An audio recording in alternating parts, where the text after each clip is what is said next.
Éternel notre Dieu, merci, merci pour ce moment que tu permets que je puisse encore venir devant ta présence. Seigneur, je saisis cette opportunité pour te dire merci. Merci pour le don de la vie. Merci pour le don de la sagesse. Merci pour le don de ton amour. Merci pour chaque chose que tu fais dans ma vie et chaque chose que tu fais dans la vie de mes frères et sœurs. Merci parce que tu gardes ton Église. Merci parce que tu donnes des instructions à ton Église. Merci parce que tu enseignes ton Église, Papa. Éternel mon Dieu, puisque j'ai trouvé grâce à tes yeux encore en ce moment, Seigneur Dieu, pour partager, Seigneur Dieu, ta parole, tes pensées. Je prie, Seigneur, que toute ma pensée, tous mes sentiments, et surtout, Seigneur Dieu, toute parole qui sortira de ma bouche soit soumise à toi et ne vienne que de toi et de toi seul, Papa. Éternel, bénis mes frères et sœurs à travers le monde qui vont recevoir ce partage. Bénis ton Église et continue, Seigneur Dieu, à nous donner des instructions. Continue, Seigneur Dieu, à nous amener à devenir parfaits comme toi. Continue, Seigneur Dieu, à perfectionner chacun des membres de l'Église, même, Seigneur Dieu, les membres invisibles de l'Église, afin que chacun d'entre nous, Seigneur Dieu, s'épanouisse en toi et en toi seul. C'est au nom de Jésus-Christ, notre Seigneur et Sauveur, que j'ai ainsi prié. Amen. Alors, mes frères et sœurs à travers le monde, vous écoutez la voix de votre serviteur, le serviteur Jean-Paul Lausson.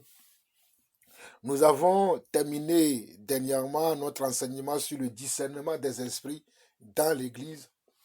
Mais à cause des événements qui se passent dans le monde et également aussi des questions que certains frères me posent, et aussi je n'ai pas abordé ce sujet en profondeur dans l'enseignement sur le discernement des esprits, j'aimerais parler aujourd'hui de la gestion de nos rêves et de nos visions.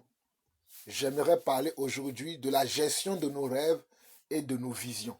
Parce que j'entends souvent des gens dire aujourd'hui, j'ai rêvé, mon frère, est-ce que tu peux me donner l'explication de mon rêve? J'ai eu une vision, ma soeur, est-ce que tu peux me donner l'explication de ma vision? Ou mon frère, est-ce que tu peux me donner l'explication de la vision? J'entends souvent ces choses de la bouche des frères et sœurs, et je vois ça souvent dans l'église, les gens se lèvent, ils font des vidéos, ils font des audios disant qu'ils ont eu un songe, ils ont eu une vision, le Seigneur les a amenés à visiter le ciel, à visiter l'enfer, à visiter le nouveau Jérusalem qui est préparé pour nous. J'entends souvent ces choses.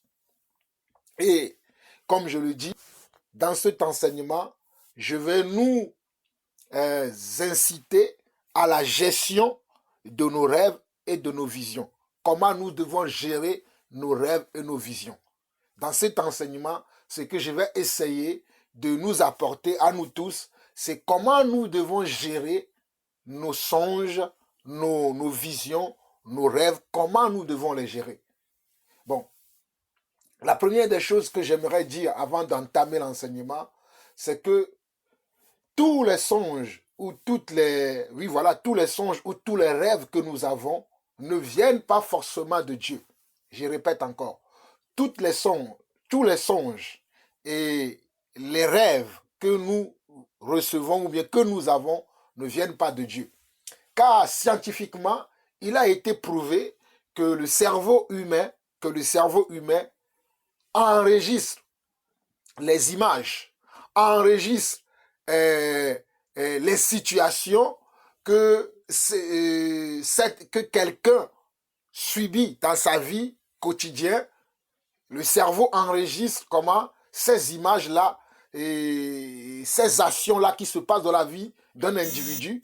Et quand nous dormons, le cerveau passe en revue ces images et ces actions qu'un individu a subies, ces phénomènes qui se sont passés dans la vie d'un individu. Le cerveau, naturellement, repasse ces images ou ces actions dans la tête de l'individu quand l'individu est en train de dormir. Parce que quand nous sommes en train de dormir, nous sommes en train de reposer notre corps. Et comme le corps est au repos, le cerveau, lui, il fonctionne encore. Et comme le cerveau fonctionne encore, le cerveau peut ramener ces images-là, ces images qui ont été enregistrées préalablement, ou bien ces situations, ces faits, et ces phénomènes qui se sont passés, que le cerveau a enregistrés, le cerveau peut encore, peut les revisionner à nouveau.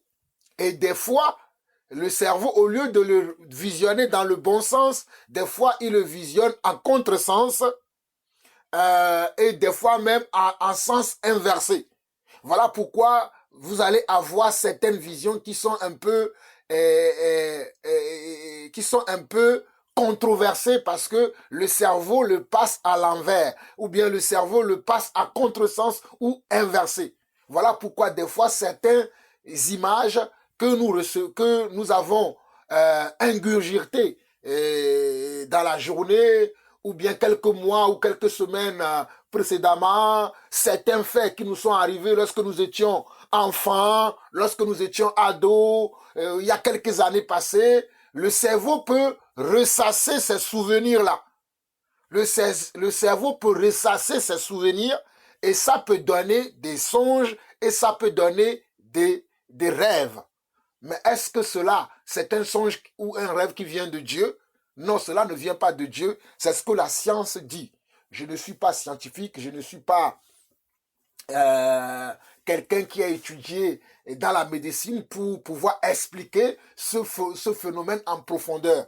Mais c'est ce que disent ceux qui ont étudié la science. C'est ce qu'eux ils disent. Que certains de nos rêves sont le résultat de nos images, des actions que nous des phénomènes, des choses qui se sont passées dans notre vie anciennement. Certains de nos rêves sont le résultat de ces choses-là. Je ne vais pas m'attarder là-dessus. Maintenant, mes chers frères et sœurs, nous sommes presque 7 milliards sur la Terre, si mes souvenirs sont bons.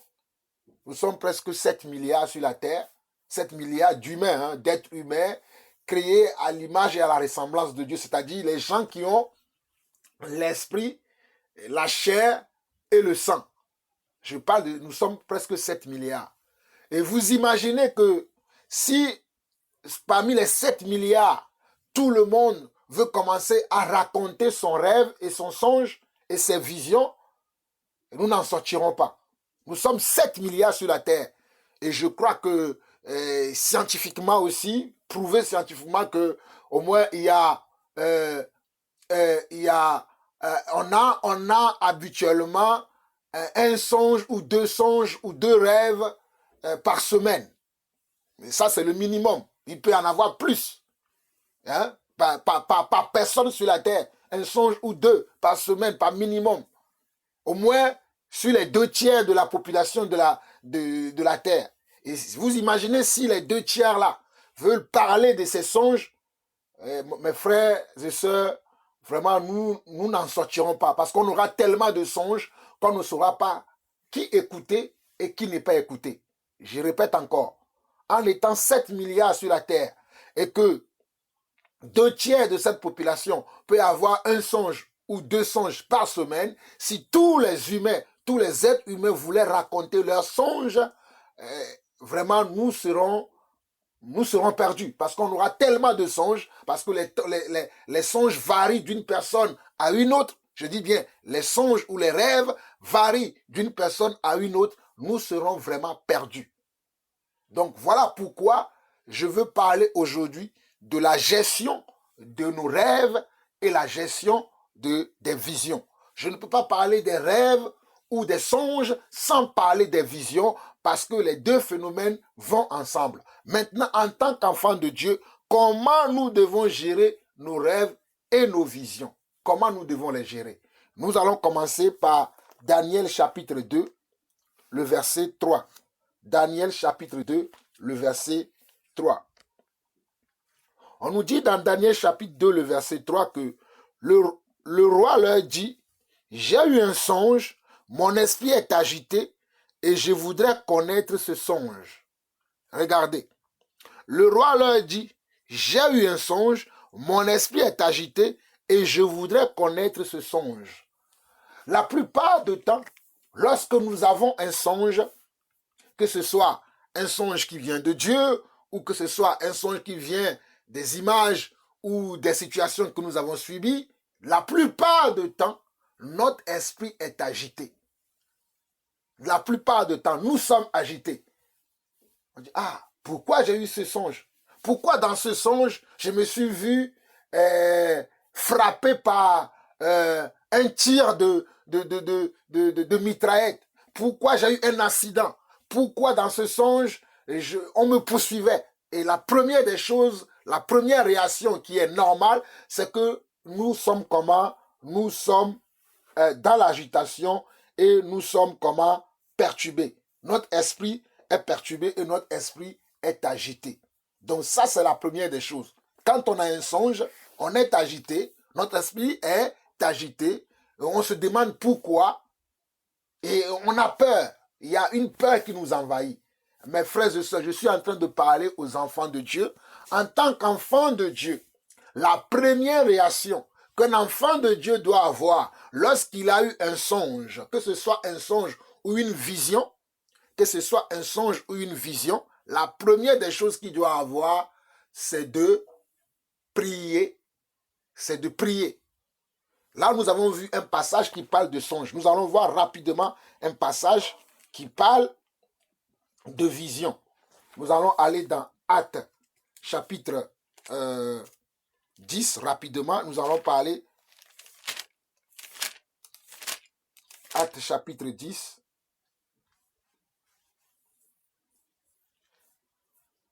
Je vais lire du verset 1 au verset 3. Il y avait à Césarée un homme nommé Corneille, centenier dans la cohorte dite italienne. Cet homme était pieux et craignant Dieu avec toute sa maison. Il faisait beaucoup d'aumônes au peuple, il priait Dieu continuellement. Vers la 9e heure du jour, il vit clairement dans une vision un ange de Dieu qui entra chez lui et qui lui dit « Corneille ». Vous voyez bien dans le verset 3, on nous dit « Vers la 9e heure du jour, il vit clairement dans une vision un ange de Dieu qui entra chez lui et qui lui dit « Corneille ». Ok? Donc, on voit que Corneille aussi a eu une vision. Et la suite se lit dans le passage. Le verset 9, le verset 9, je vais lire, Pierre aussi a eu une vision, l'apôtre Pierre, le verset 9 de Actes chapitre 10. Le lendemain, comme ils étaient en route et qu'ils approchaient de la ville, Pierre monta sur le toit vers la 6e heure pour prier. Il eut faim et il voulut manger. Pendant qu'on lui préparait à manger, il tomba en extase. Il tomba en extase veut dire qu'il eut une vision. Il vit le ciel ouvert et un objet semblable à une grande nappe attachée par les 4 coins qui descendait et s'abassait vers la terre, et où se trouvaient tous les quadrupèdes et les reptiles de la terre et les oiseaux du ciel. Et une voix lui dit, « Lève-toi, Pierre, tue et mange. » Pierre dit, « Non, Seigneur, car je n'ai jamais rien mangé de souillé ni d'impur. » Et pour la 3e fois, la voix se fit entendre à lui. Ce que Dieu a déclaré pur ne le regarde comme souillé. Cela arriva jusqu'à 3 fois et aussitôt après, l'objet fut retiré dans le ciel. Verset 17 de Actes chapitre 10. Tandis que Pierre ne savait en lui-même que penser du sens de la vision qu'il avait eue, voici les hommes envoyés par Corneille s'étant mis en quête de la maison de Simon se présentèrent à la porte. Donc, vous voyez bien que dans le verset 17 de Actes chapitre 10, Pierre aussi était troublé par rapport à la vision qu'il a eue. Je voudrais nous dire simplement que lorsque nous avons, que ce soit un songe ou une vision, la plupart des temps, nous allons être agités, nous allons être troublés et nous allons être dans les pensées.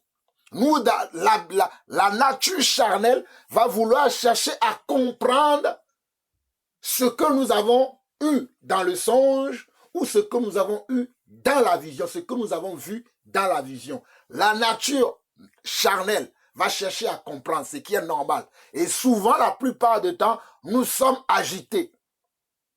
Comme je dis, nous sommes agités et notre esprit peut être abattu.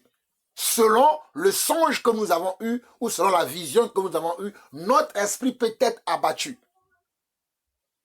Peu importe que le songe ou la vision vienne de Dieu ou pas, nous serons abattus par rapport aux images, par rapport aux choses que nous avons entendues ou vues dans le songe, nous serons comment agités. Comme nous sommes dans la gestion de nos rêves et de nos visions, la première chose que tu dois faire, mon frère ou ma soeur, la première des choses que tu dois faire, c'est que tu ne dois pas être agité.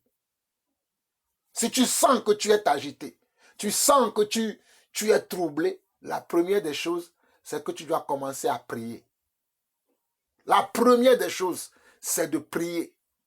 Et dans ta prière, qu'est-ce que tu dois dire à Dieu?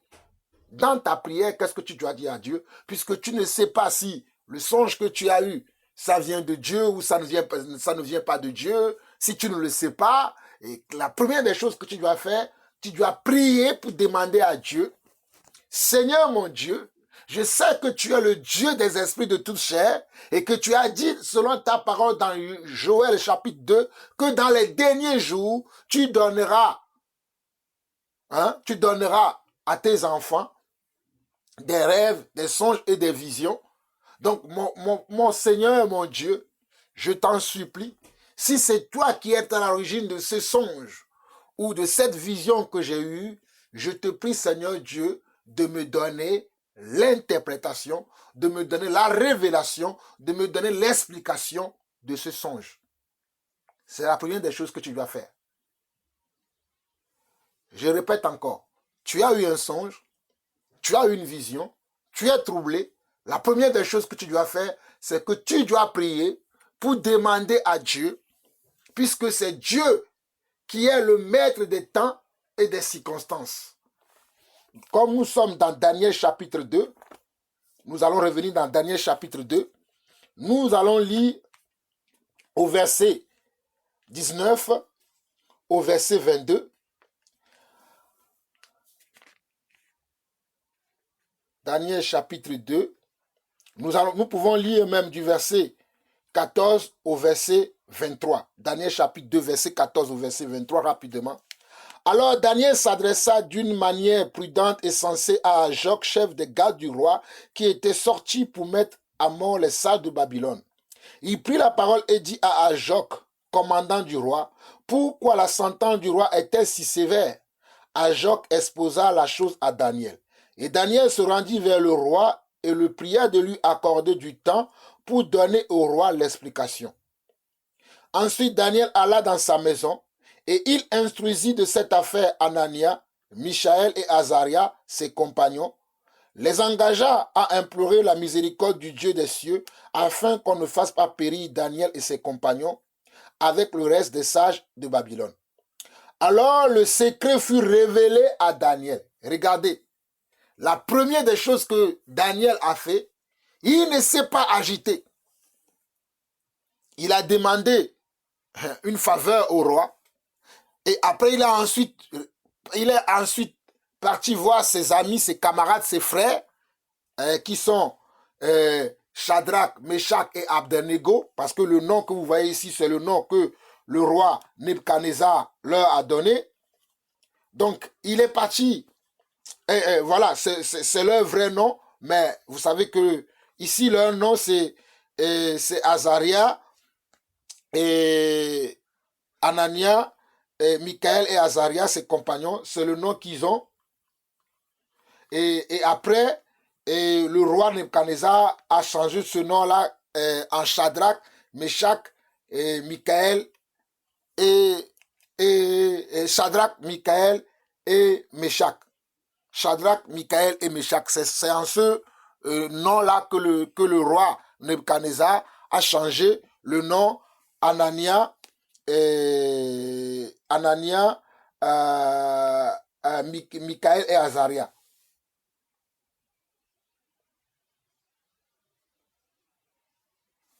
Donc, vous savez que le roi Nebuchadnezzar a changé leur nom. Daniel s'appelait Anania. De Juda, Daniel, Anania, Michaël, Azaria. et Azaria d'Abdernego. Mais bon, je ne vais pas m'attarder sur ça. Ce qui est important, nous allons lire. Au verset 17, on dit, ensuite Daniel alla dans sa maison, il introduit de cette affaire Anania, Michael, Azaria, son compagnon. C'est ceux dont le roi a changé le nom. Verset 18, il les engagea à implorer. Il les engagea à implorer la miséricorde du Dieu des cieux. Il les engagea à implorer la miséricorde du Dieu des cieux afin qu'on ne fasse pas périr Daniel et ses compagnons avec les restes des sages de Babylone. Il les engagea à implorer la miséricorde des dieux des cieux. Ça veut dire, il les engagea à prier. Il les engagea à demander que Dieu leur révèle le songe que le roi Nebuchadnezzar a fait et son explication. C'était ce qu'ils ont fait. Ils n'étaient pas agités. Ils ont commencé à dire, voici mon songe. Qui peut me... Ils étaient, comment ils sont partis? Parce qu'ils étaient enfants de Dieu. Comme ils sont enfants de Dieu, ils savent que Dieu a l'explication de tout, puisque c'est Dieu qui connaît tout. Dieu sait tout. Dieu est omniscient, Dieu est omnipotent, Dieu est omniprésent. Donc Dieu sait tout. Dieu connaît le passé, le présent et l'avenir. Donc ils ne peuvent que aller demander à Dieu pour que Dieu leur révèle ce qui se passe. Et c'est la même chose que nous, enfants de Dieu, nous devons faire lorsque nous recevons un songe ou lorsque nous recevons une vision. C'est la même chose que nous aussi nous devons faire puisque nous sommes des enfants de Dieu. Et si vous regardez bien le verset 19 au verset 23, on nous dit, alors le secret fut révélé à Daniel dans une vision pendant la nuit. Et Daniel bénit le Dieu des cieux. Parce qu'ils ont prié, parce qu'ils ont demandé à Dieu que Dieu leur révèle l'explication, le songe et l'explication du songe, Dieu a exaucé leur prière. Dieu n'exauce pas les sentiments. Dieu n'exauce pas les émotions. Dieu n'exauce pas les sentiments ni les émotions. Mais Dieu exauce une prière, une demande qui a été faite. C'est ce que Dieu exauce.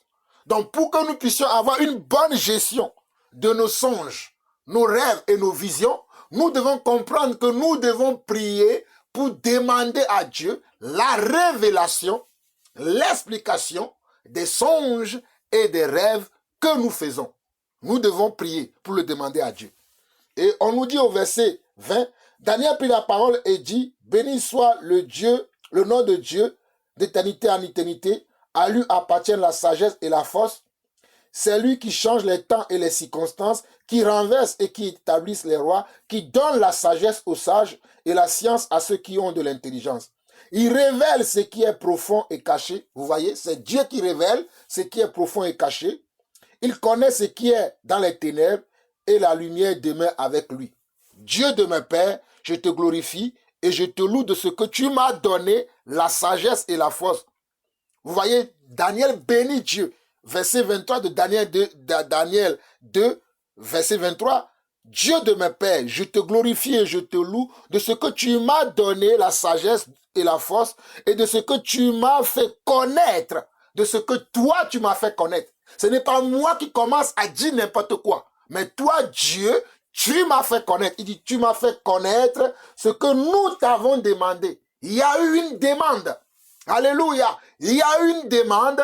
Donc Daniel va reconnaître, il va dire, de ce que nous t'avons, il dit, et de ce que tu m'as fait connaître, ce que nous t'avons demandé, et de ce que tu nous as révélé, le secret du roi. De ce que tu nous as révélé, le secret du roi.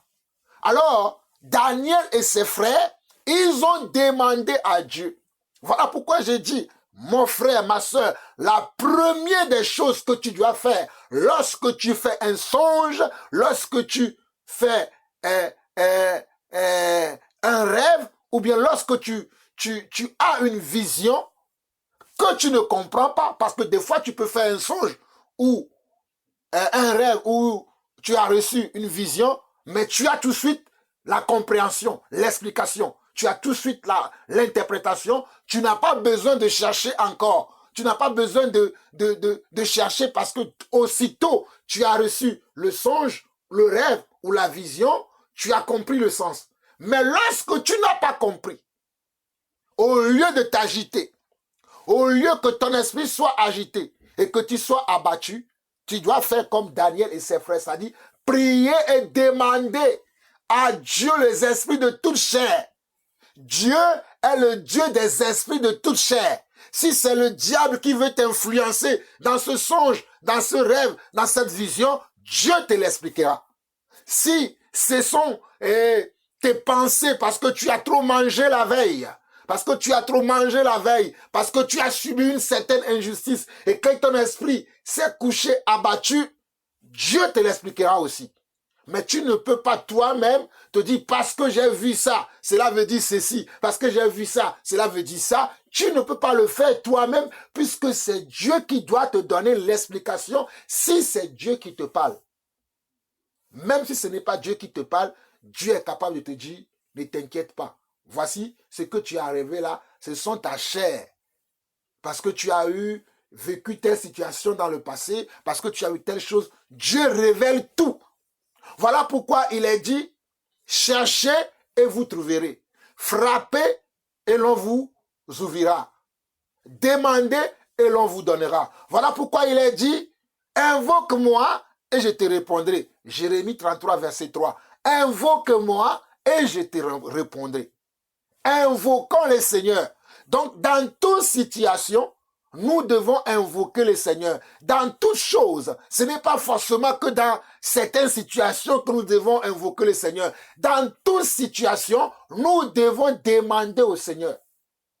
Maintenant, parfois, nous pouvons demander au Seigneur et le Seigneur ne nous dit rien. Parfois, oui, nous pouvons demander au Seigneur et le Seigneur ne nous répond pas. Si le Seigneur ne nous répond pas, cela veut dire que le Seigneur estime que ce pourquoi tu es agité, tu es perdu, et ça ne veut rien dire. Donc, mon fils, passe à autre chose. Je répète encore, si le Seigneur ne te répond pas, ça veut dire que ce que tu as rêvé n'est pas important. Ça veut dire que ce que tu as rêvé ne vient pas de Dieu. Parce que si c'était un message venant de Dieu, Dieu te donnera l'explication. Parce que, croyez-moi, Dieu ne laisse jamais ses enfants dans comment? Dans l'indifférence, dans le tâtonnement, dans la confusion, dans le trouble. Non, Dieu n'est pas un Dieu de confusion, mais Dieu est un Dieu de vérité et de précision. Dieu ne peut pas te laisser dans la confusion, dans le trouble. Non, Dieu n'est pas un méchant. D'ailleurs, il le dit dans Matthieu chapitre 7, que méchants comme nous sommes, comment nous pouvons demander, hein? Il dit, nous les hommes, nous sommes méchants. Voilà pourquoi, comme nous sommes méchants, malgré notre méchanceté, si nos enfants nous demandent comment un poisson, nous ne leur donnerons pas un serpent à la place. À plus forte raison, notre Dieu, quand nous lui demandons quelque chose, il nous répond selon sa volonté, selon son dessein.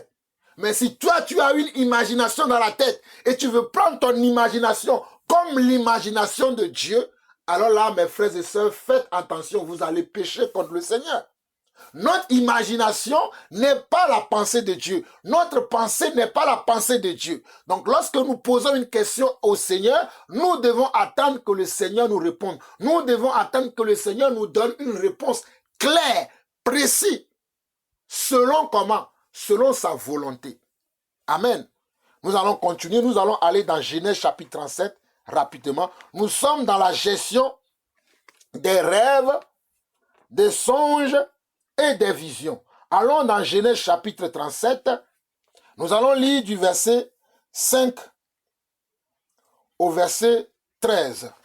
Genèse chapitre 37, verset 5 au verset 13 rapidement, qui dit ceci. Joseph eut un songe et il le raconta à ses frères qui le haït encore davantage. Il a dit, écoutez donc ce songe que j'ai eu. Nous étions alliés des gerbes au milieu des champs, et voici ma gerbe se leva et se tint debout, et vos gerbes l'entourèrent et se prosternèrent devant elle. Ses frères lui dirent, est-ce que tu régneras sur nous? Est-ce que tu nous gouverneras? Et il le haït encore davantage à cause de ses songes et à cause de ses paroles. Ici, dans le cas précis de Joseph, Joseph a raconté, poussé par le Seigneur. Joseph, dans ce cas, est poussé par le Seigneur à raconter ses songes à ses frères, puisque c'est ses frères qui vont amener ce songe à l'accomplissement. Dans le cas de Joseph ici, ce sont les frères de Joseph qui vont amener ce songe à l'accomplissement.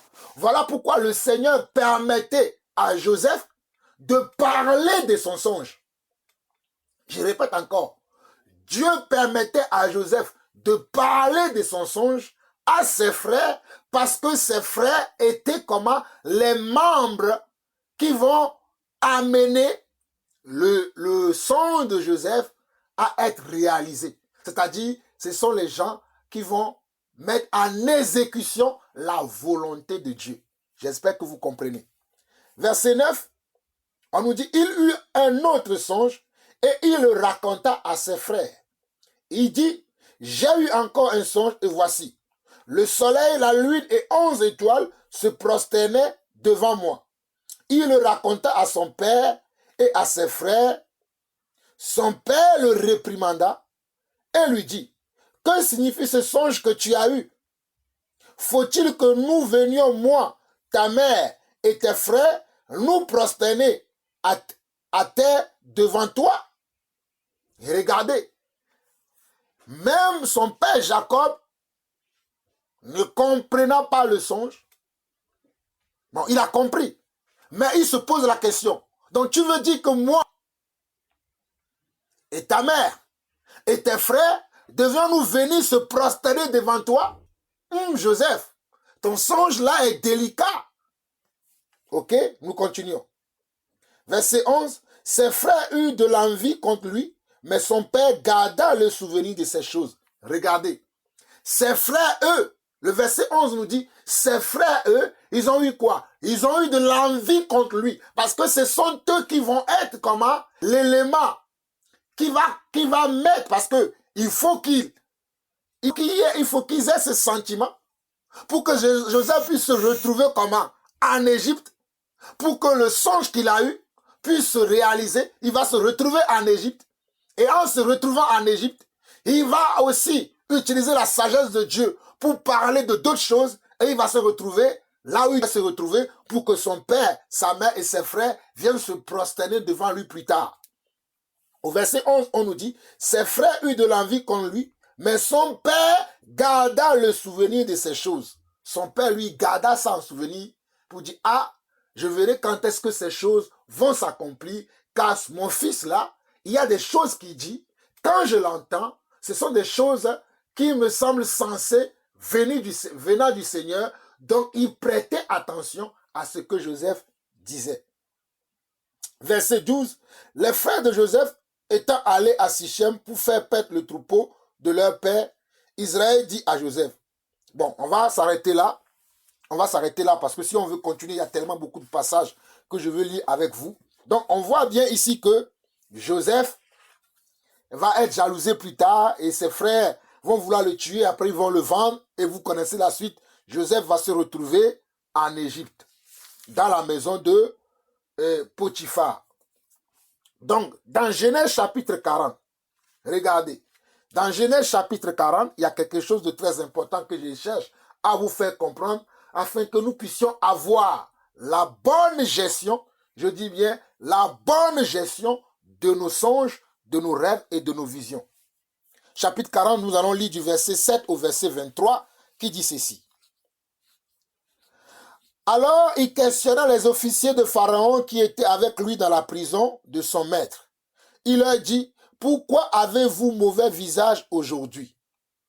Joseph s'est retrouvé dans la maison de Potiphar et tellement il était un homme diligent, un homme que Dieu a béni, tout ce qu'il fait lui prospérait, il s'est retrouvé à gérer une prison. Et dans cette prison, il y a des personnalités importantes qui se retrouvaient dans la même prison avec lui. Et voici la question que Joseph pose à ces personnalités qui étaient dans la prison avec lui au verset 7. Alors il questionna les officiers de Pharaon, c'était les officiers de Pharaon, Il questionna les officiers de Pharaon qui étaient avec lui dans la prison de son maître, et il leur dit, pourquoi avez-vous mauvais visage aujourd'hui? Il lui répondit, nous avons eu un songe et il n'y a personne pour l'expliquer. Nous avons eu un songe. Regardez. Nous avons eu un songe et il n'y a personne pour l'expliquer.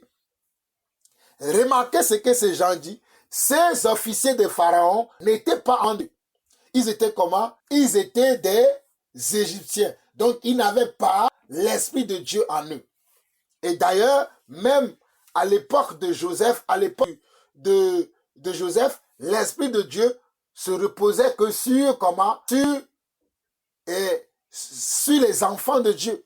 L'Esprit de Dieu se reposait que sur les enfants de Dieu et simplement ceux qui avaient comment? Une mission auprès d'un peuple.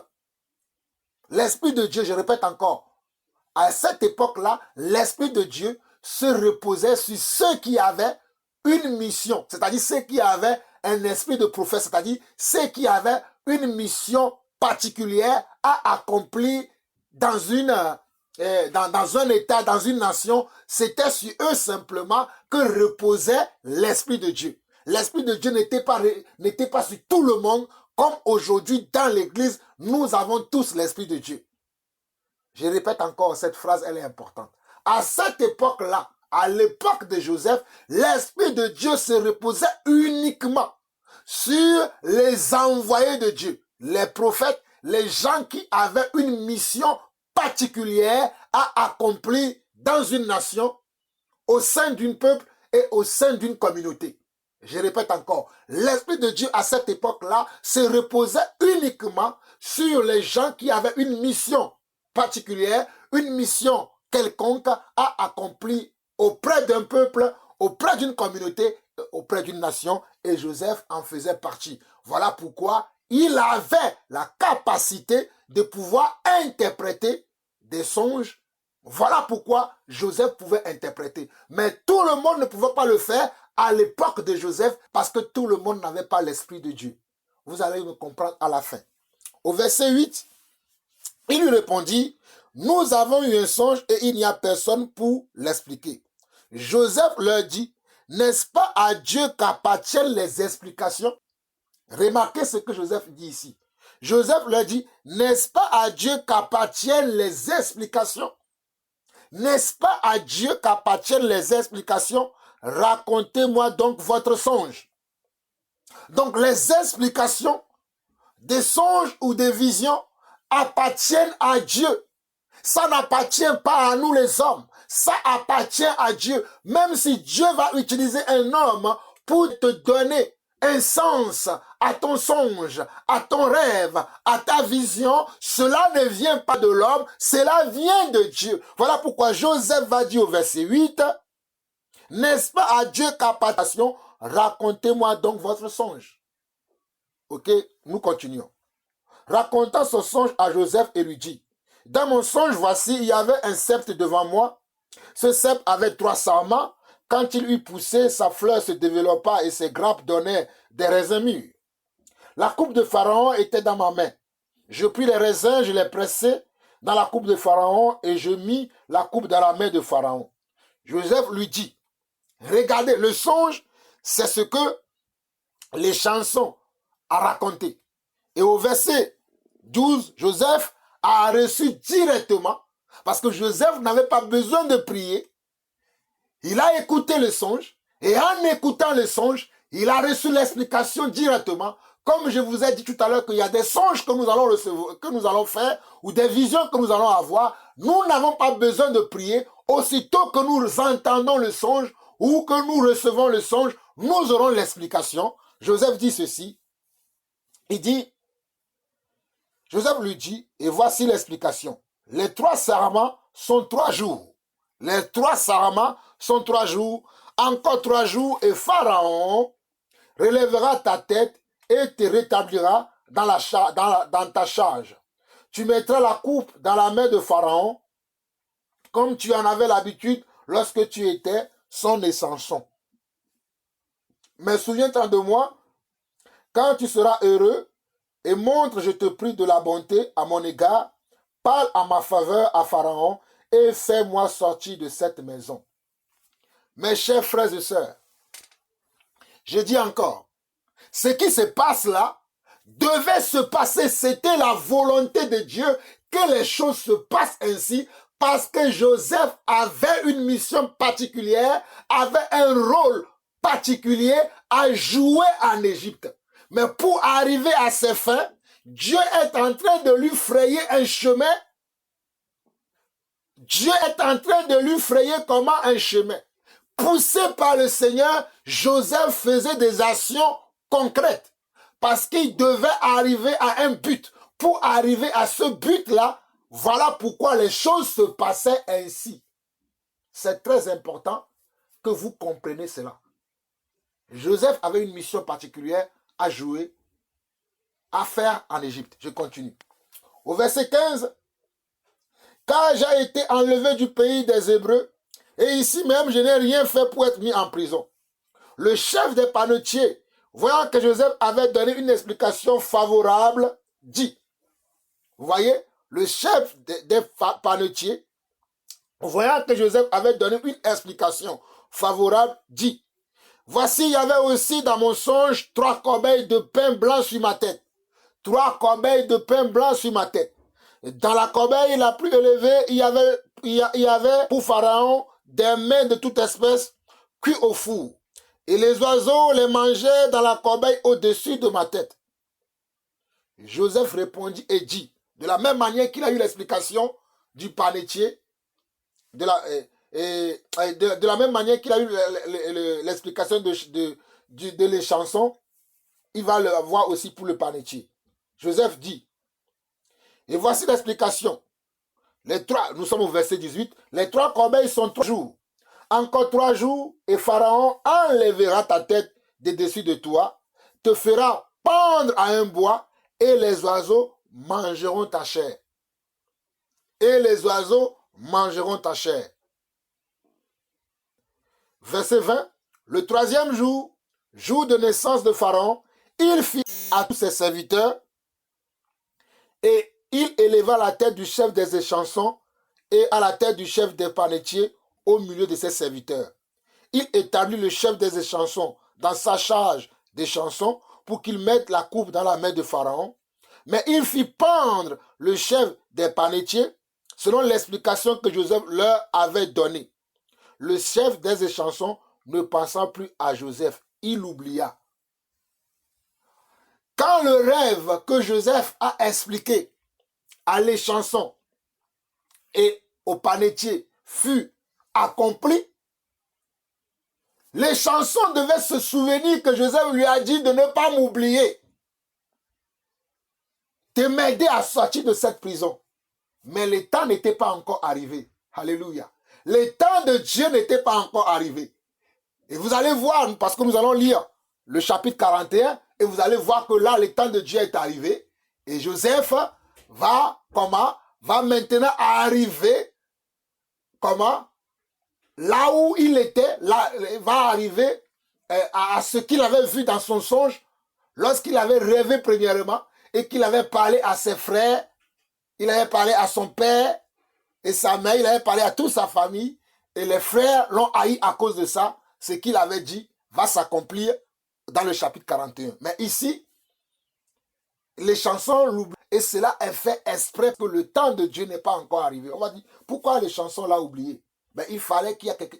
Dieu fait chaque chose en son temps. Dieu fait chaque chose belle en son temps. Voilà pourquoi la Bible dira dans Romains 8 que toute chose concourt au bien de ceux qui aiment Dieu. Si Joseph sortait de prison en ce moment-là, il ne pourra pas accomplir ce pourquoi Dieu l'a envoyé là-bas. Il y a un temps pour tout. Amen. Mais voyez-vous, l'explication que Joseph a donnée, que ce soit à l'échanson ou au panetier, avait un sens selon ce que ces gens racontaient.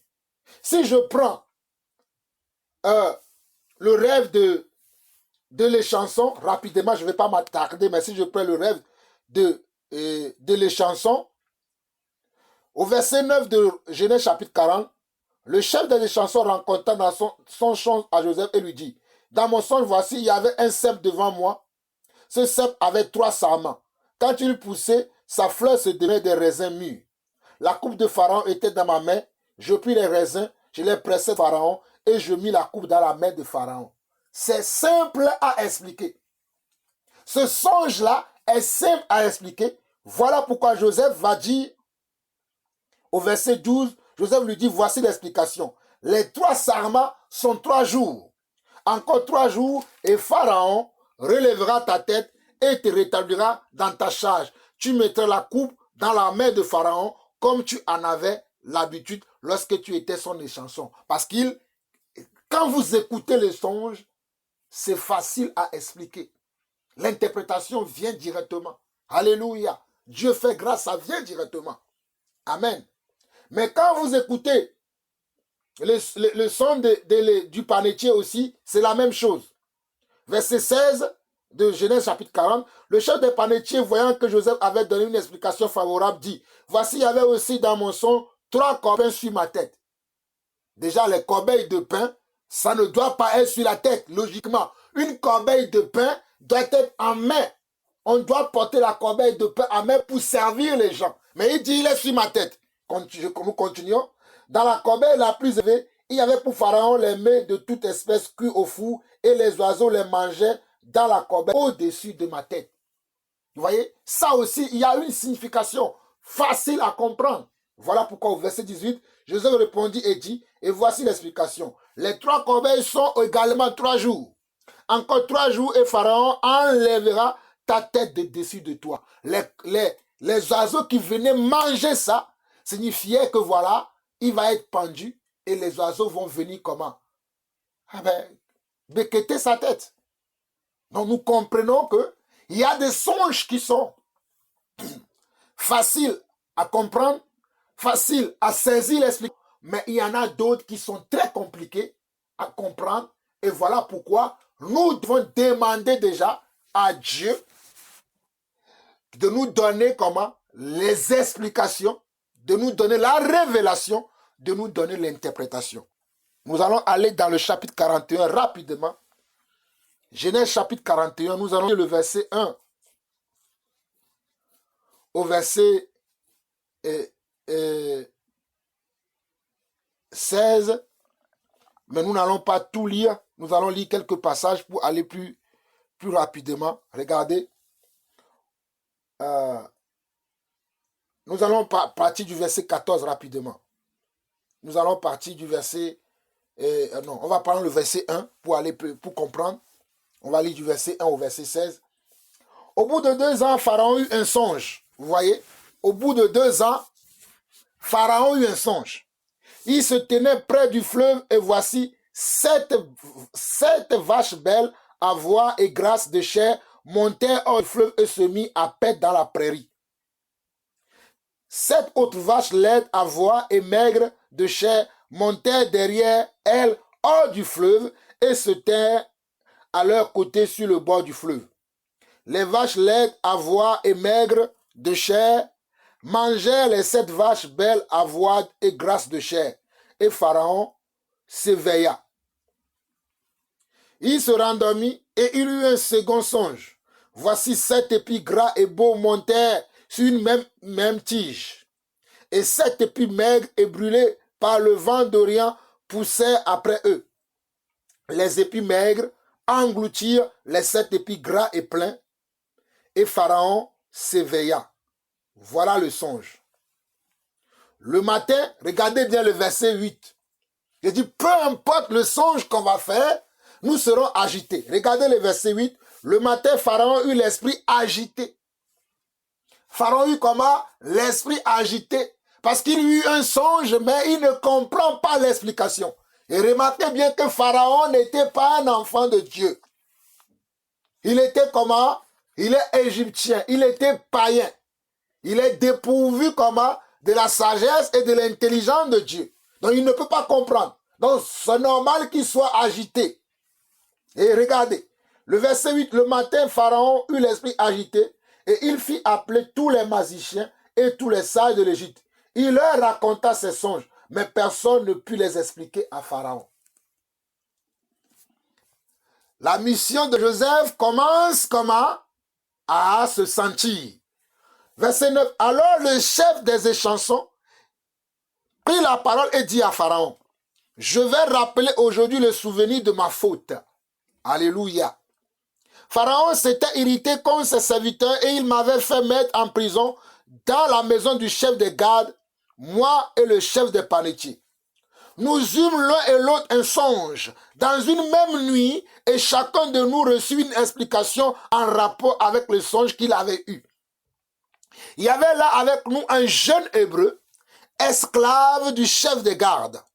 Nous lui racontâmes nos songes et il nous les expliqua. Les choses sont arrivées selon l'explication qu'il nous avait donnée. Pharaon me rétablit dans ma charge et il fit pendre le chef des panetiers. Pharaon fit appeler Joseph. On le fit sortir en hâte de prison. Il se rasa, changea de vêtements et se rendit vers Pharaon. Pharaon dit à Joseph, j'ai eu un songe, j'ai appris que tu expliques un songe après l'avoir entendu. Joseph répondit à Pharaon en disant, ce n'est pas moi, c'est Dieu qui donnera une réponse favorable à Pharaon. Regardez, là encore, la mission particulière, le rôle, oh alléluia, que Joseph devait jouer en Égypte, chez Pharaon, est en train de s'accomplir. Mais il fallait qu'il y ait comment? Un songe. Il fallait qu'il y ait un rêve afin que Joseph puisse comment? Rentrer en action. Afin que Joseph puisse rentrer en action parce que Joseph avait en lui l'Esprit de Dieu. L'Esprit de Dieu se reposait sur lui parce qu'il avait une mission quelconque. Il avait une mission particulière. Il avait une mission précise à faire en Égypte. Et regardez encore ce que Joseph dit ici au verset 16. Joseph précise bien, ce n'est pas moi, c'est Dieu qui donnera une réponse. Donc Joseph reconnaît qu'en lui, même s'il a la sagesse, même s'il a l'intelligence, même s'il a la connaissance, même s'il a les explications des choses, cela ne vient pas de sa chair, cela ne vient pas de son éducation selon le monde, selon la chair, mais cela vient de l'Esprit de Dieu qui est en lui, qui lui amène, ou bien qui l'amène à comprendre les situations et à pouvoir les déchiffrer ou à pouvoir les dénombrer. Ça ne vient pas de lui-même. Il le reconnaît. Mais si nous écoutons bien le songe qu'avait fait Pharaon, naturellement, si nous les écoutons, nous pouvons avoir le sens. Bon, je dis ça aujourd'hui parce que j'ai l'Esprit de Dieu.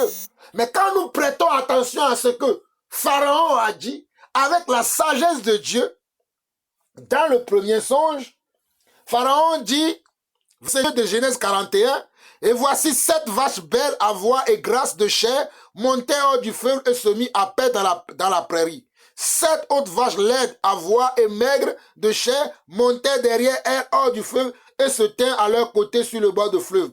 Les vaches laides à voix et maigres de chair mangèrent les 7 vaches belles à voix et grasses de chair.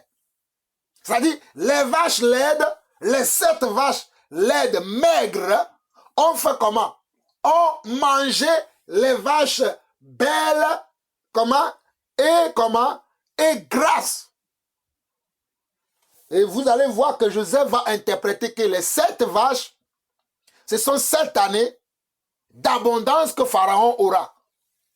Et les 7 vaches laides, ce sont comment? Ce sont 7 années de comment? De sécheresse que Pharaon aura. Donc Joseph a compris. Et c'est le même songe qui a été donné encore une deuxième fois à Pharaon. Voilà pourquoi quand nous faisons un songe, nous pouvons prier pour demander aussi si c'est la volonté de Dieu. Si je fais le même songe 2 ou 3 fois, il est fort probable, je dis bien, il est fort probable que Dieu est en train de me donner un message. Mais je dois encore avoir le courage de demander à Dieu de me donner l'explication de ce message-là qu'il est en train de me donner.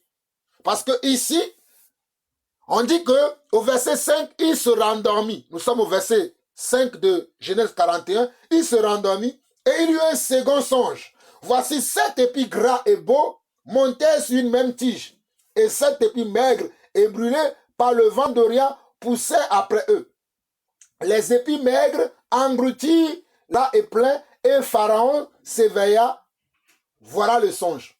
Donc on voit ici aussi que les 7 épis qui sont beaux et qui sont gras, ce sont encore 7 années d'abondance.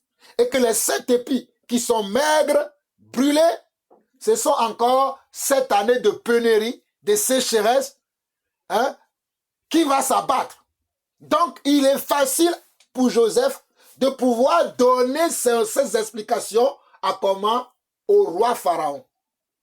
Voilà pourquoi je disais tout à l'heure que lorsque nous recevons un songe, nous pouvons avoir tout de suite l'interprétation parce que ça serait facile pour nous comment à expliquer, à donner la révélation, à comprendre. Mais pour d'autres songes, il va falloir prier pour demander à Dieu pour que Dieu nous révèle les sens de ces choses.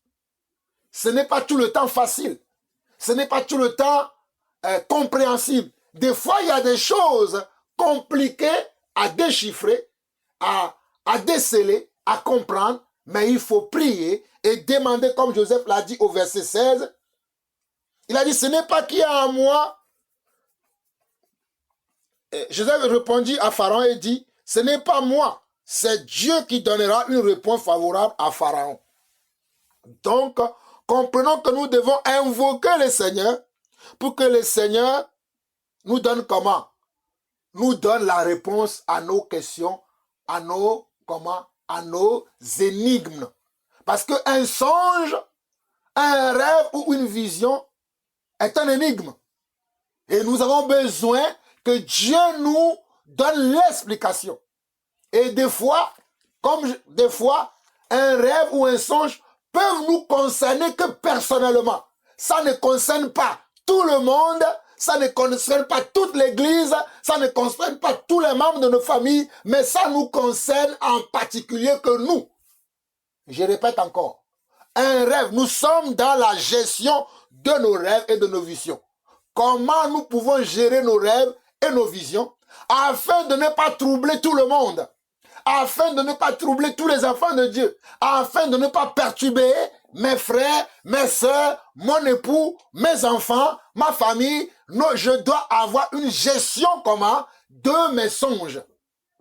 Et n'oubliez pas, gardez en tête que quoi que nous puissions faire, quoi que nous puissions dire, si un songe est de la volonté de Dieu, que nous la comprenions ou pas, elle s'accomplira certainement. Quoi que nous puissions faire, quoi que nous puissions dire, qu'un rêve ou qu'un songe soit un songe qui vient de la part de Dieu, elle va venir comment? Elle va s'accomplir à son temps. Elle va s'exécuter quand le Seigneur Dieu lui-même aura décidé, puisque c'est Dieu qui veut que sa volonté se fasse. C'est Dieu qui veut faire son dessein. C'est Dieu qui veut accomplir son dessein sur la terre. C'est Dieu qui veut faire quelque chose sur la terre. Donc, quoi que nous puissions faire, quoi que nous puissions dire, cela arrivera à son temps. Parce que c'est la volonté de Dieu. C'est Dieu qui veut faire quelque chose sur la terre.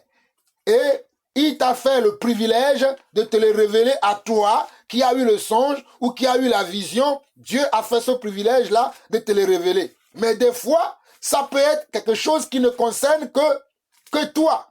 Ça ne concerne pas tout le monde. Voilà pourquoi nous devons apprendre la gestion de nos songes et la gestion de nos rêves. Nous devons apprendre la gestion de nos songes et la gestion de nos rêves, de telle en sorte que nous ne devons pas aller raconter sur les toits, j'ai fait tel songe, j'ai fait tel rêve, j'ai fait tel ceci. Non. Voilà pourquoi je dis, quoi qu'il arrivera, le songe s'accomplira parce que c'est la volonté de Dieu, puisque nous l'avons vu dans Daniel chapitre 2, le verset 26 au verset 27, et Daniel chapitre 2, le verset le verset 19 au verset 22 plutôt, Daniel chapitre 2, le verset 19 au verset 22, on nous dit, alors le secret fut révélé à Daniel dans une vision pendant la nuit, et Daniel bénit le Dieu des dieux, le Dieu des cieux. Daniel prit la parole et dit, béni soit le nom de Dieu d'éternité en éternité, à lui appartient la sagesse et la force, c'est lui qui change. Regardez, c'est lui qui change les temps et les circonstances, qui renverse et qui établisse les rois, qui donne la sagesse aux sages et la science à ceux qui ont le cœur, à ceux qui ont de l'intelligence. Il révèle ce qui est profond et caché. Il connaît ce qui est dans les ténèbres et la lumière demeure avec lui. Donc, quoi qu'il arrive, le secret sera révélé à son temps. Si c'est un secret, il sera révélé, ce ne sera plus un secret en son temps. Tout le monde pourrait avoir la connaissance de ça. Je répète encore, si c'est un secret que Dieu t'a révélé à toi premièrement, même si à un temps donné, ce secret-là ne demeurera plus un secret, cela sera révélé sur tous les toits et tout le monde aura connaissance de cela. Voilà pourquoi toi, qui reçois un songe, qui reçoit un rêve, ou qui fait un rêve, ou qui reçoit une vision, tu dois chercher à savoir, est-ce que c'est un songe qui concerne d'autres personnes? Avant de pouvoir parler de ça. À moins que bon Dieu est en train d'agir dans ta vie comme il a agi dans la vie de Joseph et que tu commences à parler aussi de ton songe. Ça, c'est un cas exceptionnel. Mais quand nous faisons un songe, nous ne devons pas venir sur tous les toits et vous dire, j'ai fait un songe, j'ai vu ceci, j'ai vu cela. Ce n'est pas la première des choses que nous devons faire. La première des choses, est-ce que ce songe-là concerne tout le monde? Si cela concerne tout le monde, alors là, je dois demander d'abord à Dieu l'explication. Et une fois que j'ai l'explication, je pourrai venir à l'annoncer à tout le monde. J'espère que vous me comprenez. Je fais un songe, j'ai fait un rêve, j'ai eu une vision. Je demande d'abord à Dieu, est-ce que c'est une vision personnelle? Est-ce que c'est un songe personnel? Si j'ai la confirmation que c'est personnel, dans ce cas, je ne parlerai pas de ce songe, ni de ce rêve, ni de cette vision à mes frères et sœurs, à l'église, mais je les garderai pour moi, parce que c'est à moi que Dieu s'adresse. Mais si Dieu s'adresse à l'église, si Dieu s'adresse aux nations, si Dieu s'adresse au peuple, voilà, je demanderai à Dieu de me donner l'explication de songe et je viendrai le donner comment aux nations. Mais comme je viens de le dire, je dois apprendre à gérer. C'est un travail que je dois faire préalablement avant de pouvoir venir parler. Je ne fais pas un songe et tout de suite j'allume mon caméra. Mes frères et sœurs, j'ai fait un songe cette nuit et je commence à raconter des choses. Et après, quand moi j'écoute ce que tu racontes, je me dis, mais ça c'est personnel, ça n'a rien à voir avec l'église. Ce que tu racontes là, Dieu est en train de t'adresser à toi personnellement un message. Mais toi, tu viens parler à toutes les nations. Cela ne concerne même pas les nations, c'est à toi que Dieu s'adresse personnellement. Allons dans Daniel chapitre 5, vous allez me comprendre. Daniel chapitre 5, rapidement. Daniel chapitre 5. Daniel chapitre 5. Nous allons lire du verset 5 au verset 30. Daniel chapitre 5, verset 5 au verset 30. Il dit ceci.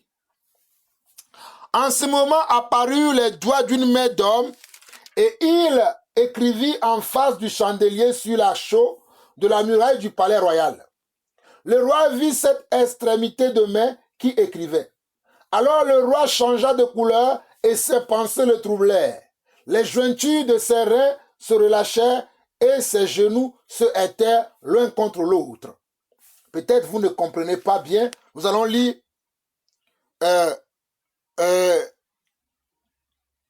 oui, voilà, nous continuons. Verset 6. Alors le roi changea de couleur et ses pensées le troublèrent. Les jointures de ses reins se relâchèrent et ses genoux se heurtèrent l'un contre l'autre. Là, le roi Nebuchadnezzar, le roi Balthazar vient de faire comment? Vient de faire une vision, vient d'avoir une vision. Il avait des gens avec lui. Mais les gens n'ont pas vu. Une vision, c'est quelque chose que tu vois seul. Voilà pourquoi ça s'appelle la vision. Dieu te permet de voir quelque chose que les autres ne voient pas. Il n'y a que toi qui le vois. Dieu ouvre tes yeux, tu vois quelque chose que les autres ne voient pas, mais toi tu le vois. Ou tu vas entendre quelque chose que les autres n'entendent pas, mais toi tu l'entends. Si vous lisez Actes chapitre 9, vous le verrez, Paul sur le chemin de Damas a entendu une voix. Et il a vu aussi une lumière. Il n'y a que lui qui a vu la lumière là. Ceux qui étaient avec lui n'ont pas vu la lumière. Dans Actes chapitre 9, Paul a vu la lumière et dans la lumière, il a entendu une voix qui lui dit « Paul, Paul, pourquoi me persécutes-tu » C'est une forme de vision, comme la même vision ici que le roi Balthazar a dans Daniel chapitre 5. Nous continuons, nous allons relire à partir du verset 5. En ce moment apparurent les doigts d'une main d'homme et il écrivit en face du chandelier sur la chaude de la muraille du palais royal. Le roi vit cette extrémité de main qui écrivait. Alors le roi changea de couleur et ses pensées le troublèrent. Les jointures de ses reins se relâchèrent et ses genoux se heurtèrent l'un contre l'autre. Le roi cria avec force qu'on fasse venir les astrologues, les chaldéens et les devins. Et le roi prit la parole et dit aux sages de Babylone, « Quiconque lira cette écriture et m'en donnera l'explication sera revêtu de pourpre, portera un collier d'or à son cou et aura la 3e place dans le gouvernement du royaume. » Tous les sages du roi entrèrent, mais ils ne purent pas lire l'écriture et en donner au roi l'explication. Sur quoi le roi Balthazar fut très effrayé, il changea de couleur et ses grands furent consternés. Regardez, dans le verset 9 de Daniel chapitre 5, le roi Balthazar fut très effrayé parce que la vision qu'il a eue, il était incapable de pouvoir connaître l'explication, de pouvoir savoir ce que cela veut dire. Donc c'est normal qu'il soit comment? Effrayé. C'est normal qu'il demeure dans la peur. C'est normal qu'il soit dans les tourments parce qu'il ne comprend pas ce que cela veut dire. Alléluia. Et dans son royaume, personne n'avait l'Esprit de Dieu pour pouvoir lui expliquer. Parce qu'à cette époque-là, avait l'Esprit de Dieu que ceux qui avaient une mission particulière à accomplir dans une communauté, auprès d'un peuple, auprès d'une nation. Il n'y avait personne qui pouvait lui expliquer. J'ai dit il y en avait personne, mais il y en avait un. Parce que nous allons le voir dans la suite. C'était Daniel, parce que Daniel avait déjà expliqué à son père, à son père, un rêve déjà. Il avait déjà expliqué à son père un rêve déjà. Donc, au verset 10, la reine, à cause des paroles du roi et de ses grands, entra dans la salle du festin. Il prit la parole. Ô roi, vis éternellement. Que tes pensées ne te troublent pas et que ton visage ne change pas de couleur. Vous voyez, les pensées, les sentiments, les émotions peuvent nous troubler. Mais la vérité reste la volonté de Dieu. Voilà pourquoi nous avons besoin, que ce soit dans les songes, dans les rêves ou dans les visions, de demander à ce que Dieu nous révèle la vérité. Une fois que j'ai connaissance de la vérité, je ne peux plus demeurer dans le trouble, dans les peurs, parce que je suis en connaissance de la vérité. Alléluia, je rends grâce à Dieu. Verset 11. Il y a dans ton royaume un homme. Regardez le verset 11. La reine va donner la solution au roi.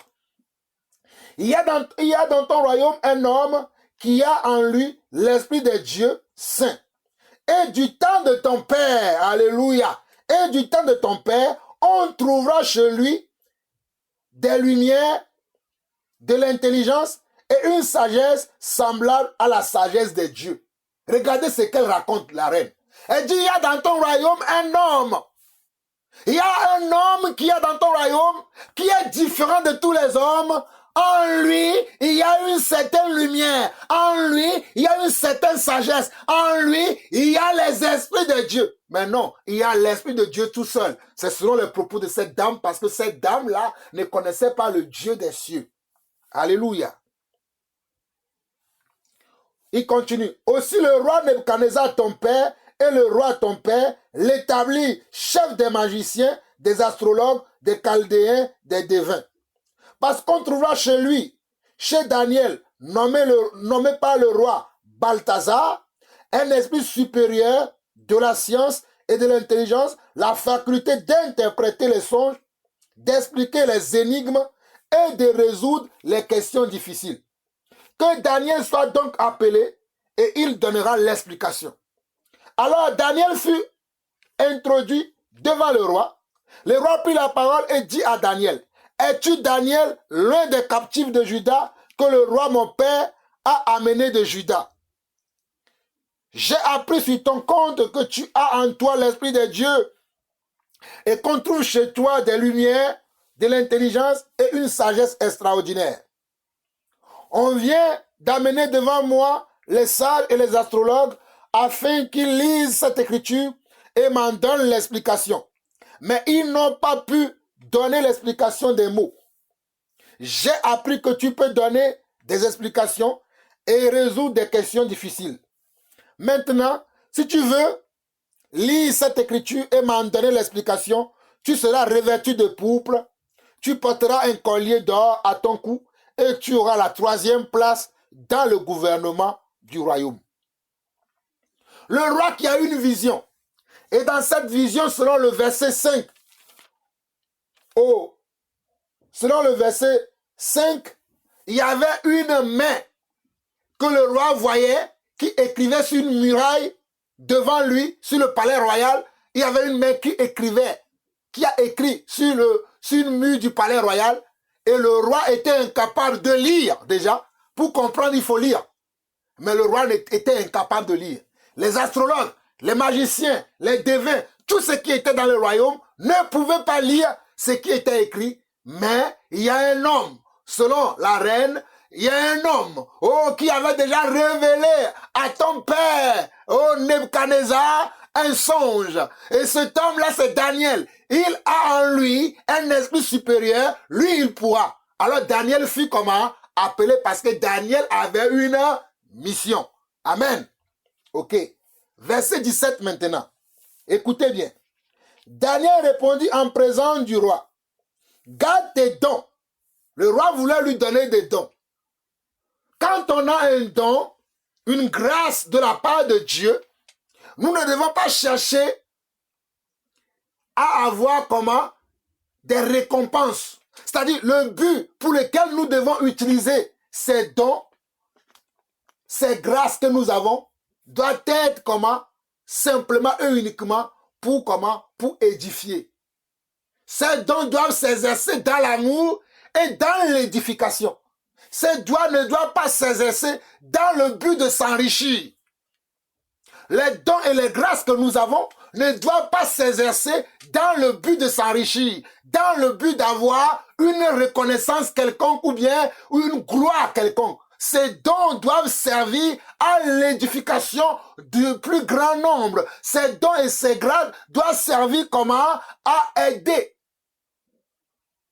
à assister, à encourager, à fortifier, à aimer l'Église.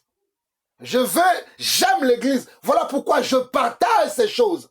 Je ne cherche pas une gloire, mais je veux que tout le monde puisse en bénéficier de cette grâce que Dieu m'a donnée, de cette onction, de cette faveur, de cette sagesse, de cette intelligence que Dieu m'a accordée. Je le partage volontairement. Voilà pourquoi dans Daniel chapitre 5, le verset 17, Daniel répondit en présence du roi, garde tes dons et accorde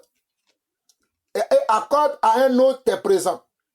Je lirai néanmoins l'écriture au roi et je lui en donnerai l'explication.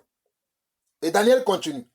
Ô roi, le Dieu suprême avait donné à Nebuchadnezzar ton père l'empire, la grandeur, la gloire et la magnificence.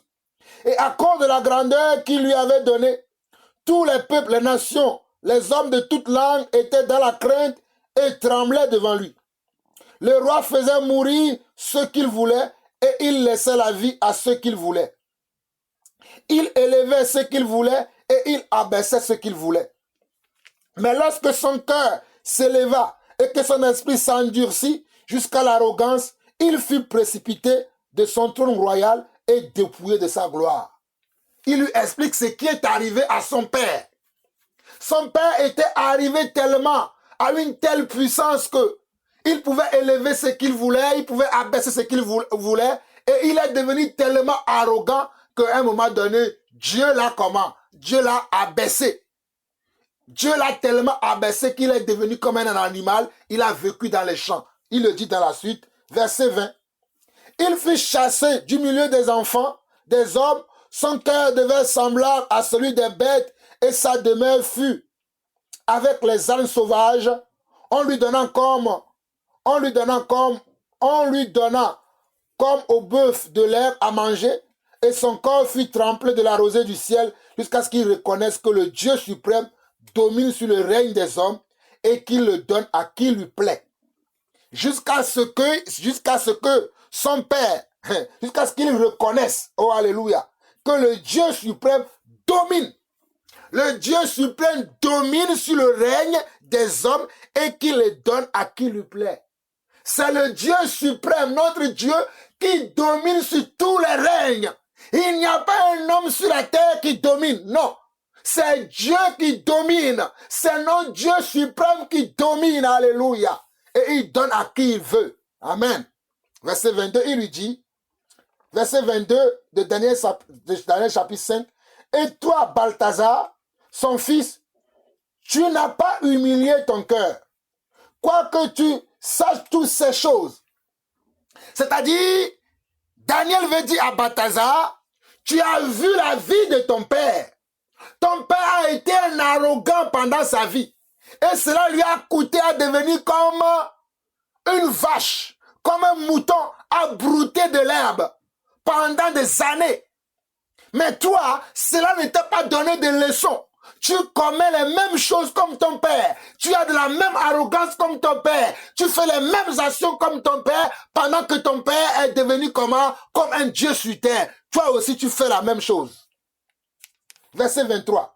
Tu t'es élevé contre le Seigneur des cieux. Les vases de sa maison ont été apportés devant toi et vous vous en êtes servi pour boire du vin. Toi et tes grands, tes femmes et tes concubines, tu as loué les dieux d'argent, d'or, des reins de fer, de bois et de pierre, qui ne voient point, qui n'entendent point et qui ne savent rien, et tu n'as pas glorifié le Dieu qui a dans sa main, qui a dans sa main un souffle et toutes tes voix, qui a dans sa main ton souffle et toutes tes voix. Regardez bien ce que Daniel lui dit dans Daniel chapitre 5, le verset 23. Tu t'es élevé contre le Seigneur des cieux. Les vases de sa main ont été apportés devant toi. Et vous en êtes servis pour boire du vin. Toi et tes grands, tes femmes et tes concubines. Tu as loué les dieux d'argent, d'or, des reins de fer, de bois et de pierre, qui ne voient point, qui n'entendent point et qui ne savent rien. Et tu n'as pas glorifié le Dieu qui a dans sa main un souffle, qui a dans sa main ton souffle et toutes tes voix. Qui a dans sa main ton souffle et toutes tes voix. Vous allez me dire, quand est-ce que le roi Balthazar a fait ça? Revenons au verset 1 à 4. Le roi Balthazar donnait un grand festin assez grand au nombre de 1000 et il but du vin en leur présence. Balthazar, quand il eut goûté au vin, fit apporter les vases d'or et d'argent que son père Nebuchadnezzar avait enlevés du temple de Jérusalem, afin que le roi et ses grands, ses femmes et ses concubines s'en servent pour boire. Alors on apporta les vases d'or qui avaient été enlevés du temple de la maison de Dieu à Jérusalem, et le roi et ses grands, ses femmes et ses concubines s'en servirent pour boire. Ils burent du vin, ils louaient les dieux d'or, d'argent, d'airain, de fer, de bois et de pierre. Voilà. Le verset 1 et le verset 4 dit ce que le roi a fait, ce qui a fait que Dieu a donné une vision à ce roi, une vision qui signifiait comment? Le jugement de ce roi. Alléluia. Une vision, la vision que le roi Balthazar avait eue, c'était la vision de son jugement. C'était la vision de son comment? De son jugement. Dieu a écrit ce qu'il allait faire. Mais il ne pouvait le lire et comprendre parce qu'il n'avait pas l'Esprit de Dieu. Mais il avait dans son royaume quelqu'un qui pouvait le faire. Parce qu'à cette époque-là, l'Esprit de Dieu n'était pas sur tout le monde. Et l'Esprit de Dieu était uniquement sur ceux qui avaient une mission particulière à accomplir dans leur communauté, dans leur nation et auprès des peuples. Et Daniel va lui dire au verset 23 de Daniel 5, « Tu t'es élevé contre le Seigneur des cieux. Les vases de sa maison ont été apportés devant toi. Et vous vous en êtes servi pour boire du vin. Toi et tes grands, tes femmes et tes concubines. Tes femmes et tes concubines, tu as loué les dieux d'argent, d'or, d'airain, de fer, de bois et de pierre, qui ne voient point, qui n'entendent point et qui ne savent rien. Et tu n'as pas glorifié le Dieu qui a dans sa main ton souffle et toutes tes voix. C'est pourquoi il a envoyé cette extrémité de main qui a tracé cette écriture. Regardez bien, le verset 24, il dit, c'est pourquoi il a envoyé cette extrémité de main qui a tracé cette écriture. Verset 25, voici l'écriture qui a été tracée. Voici l'écriture qui a été tracée. Voici l'écriture qui a été tracée. Ce qui a été écrit, voici. Comptez, comptez. Peser et diviser. Comptez, comptez, peser et diviser. Voici ce qui a été écrit. Et verset 26, et voici l'explication de ces mots. Comptez, Dieu a compté ton règne, et il y a mis fin. Voici l'écriture. Verset 27, peser, tu as été pesé dans la balance, et tu as été trouvé léger.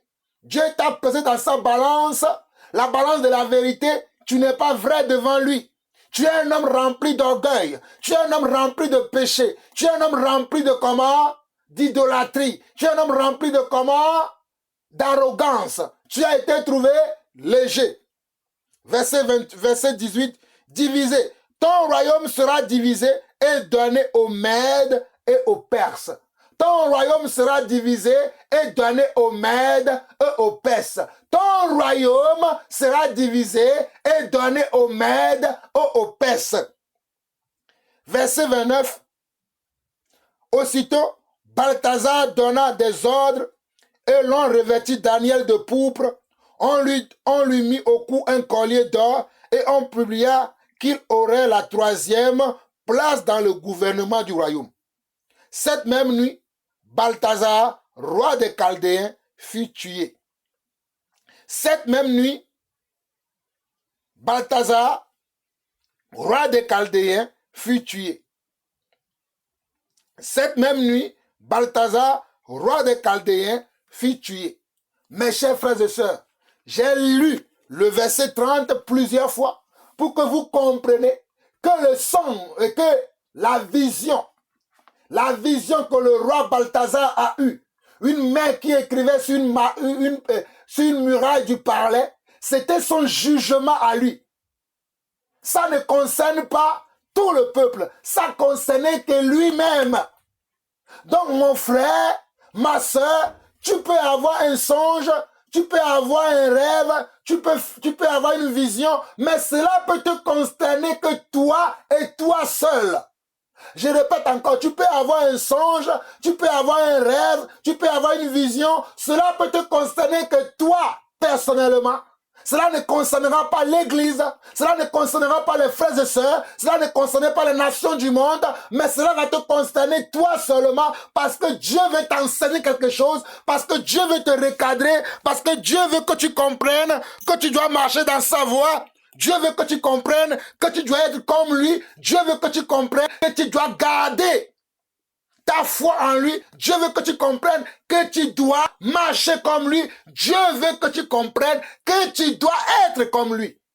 Alors Dieu va vouloir t'enseigner. Dieu va vouloir te recadrer. Dieu va vouloir te donner un sens. Dieu va vouloir te dire quelque chose. Mais pourquoi toi, tu vas avoir envie de venir parler de ce que Dieu t'a dit personnellement, qui te concerne, tu vas vouloir le dire à tout le monde. Voilà pourquoi j'entends des gens dire aujourd'hui, Dieu m'a dit, j'ai été au ciel, j'ai été en enfer, je dois arrêter ceci, arrêter cela, arrêter ceci, arrêter cela. Des fois, Dieu est en train de te parler, toi, personnellement, parce que tu as un problème peut-être avec ton accoutrement, peut-être tu as un problème avec la fornication, peut-être tu as un problème avec telle chose, mais tu viens parler de cela à toute l'église.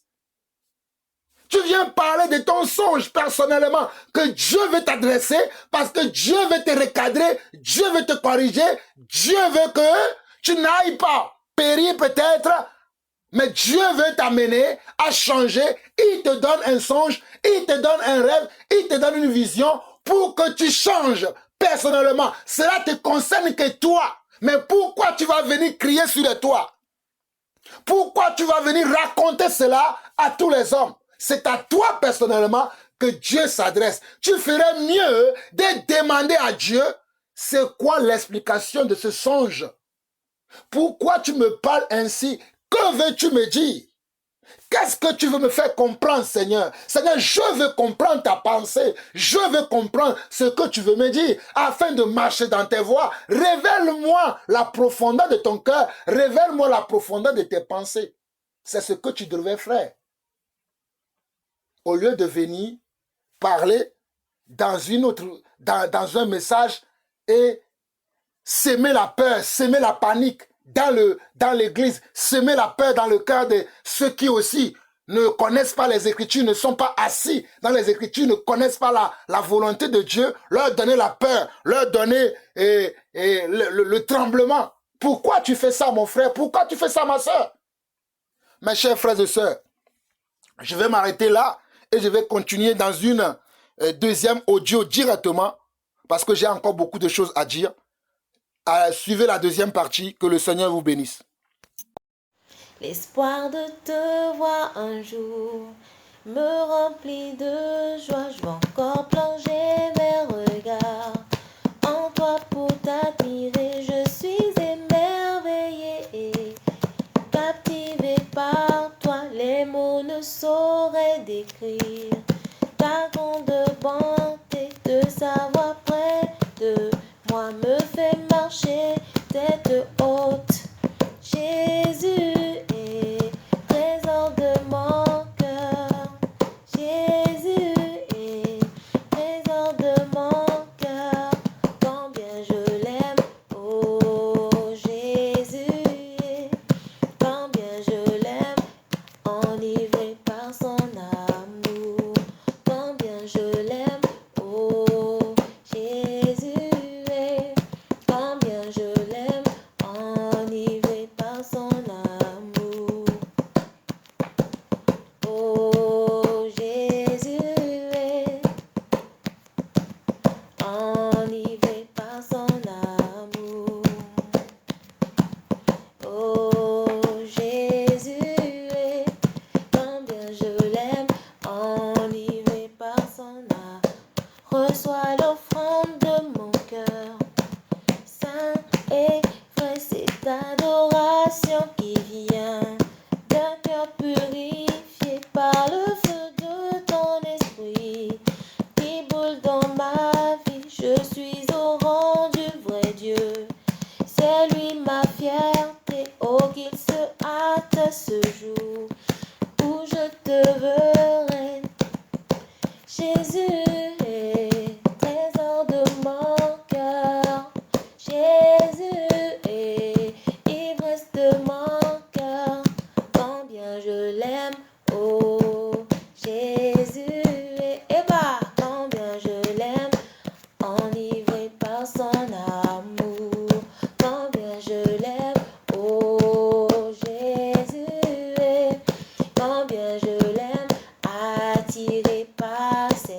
charme. Combien je l'aime, oh Jésus, combien je l'aime, conquise par sa puissance. Combien je l'aime, oh Jésus, combien je l'aime, enivré par son amour.